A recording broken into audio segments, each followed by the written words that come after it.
नमस्कार BST excellent रे स्वागत। आज आम जाना सुभद्रार परवर्ती किस्ती केबे आसिबो आसंतु जानिबा एही वीडियो रे।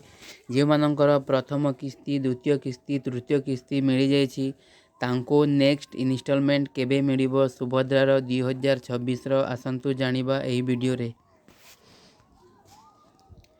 देखंतु सरकार आगुरु कहिसंती बा उपमुख्यमंत्री प्रभाती परिडा कहिसंती सुभद्रा किस्ती दुईटा पर्याय रे दियाजिवो। प्रथम पर्याय होची मार्च 8 तारिख वोमेन्स डे बा महिला दिवस रे दियाजिवो। सेकेंड किस्ती होची राखी पूर्णिमा बा रक्षा बंधन रे दियाजिवो, जोटा होची सेप्टेम्बर कि अक्टोबर एक भितर पड़ुची वर्ष रे दुईटा दिवस रे दियाजिवो। तो जेहेतु 2026 जनवरी मास चलुची फेब्रुआरी मार्च आउ 2 मास रहिला सुभद्रार परवर्ती किस्ती मिलिबाकू। जे माने तीनिटा किस्ती पाइछंती चतुर्थ किस्ती पर्याय रे अछंती बा अपेक्षा रे अछंती तांकू मार्च 8 तारिख रे मिलिबो सुभद्रार किस्ती।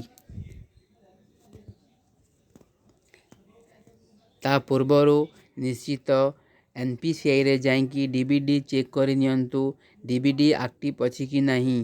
प्राय लोकंकर सुभद्रा टंका आसीबा समय रे तांकर डीबीडी नॉट एनेबल होई थाए, जेहेतु तांकर डीबीडी कटि जाई थाए सेति पय तांकर टंका अकाउंट को आसी न थाए।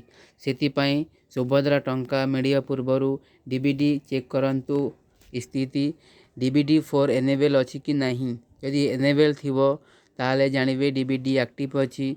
जदि सेटी नॉट एनेबल फॉर डीबीडी अछि ताहले जानिबे डीबीडी तुमरो कटि जाइछि, आउ थरे डीबीडी करि परिबो ऑनलाइन रे। वीडियो भल लागिथिले वीडियो को लाइक सब्सक्राइब शेयर निश्चित करंतु। धन्यवाद।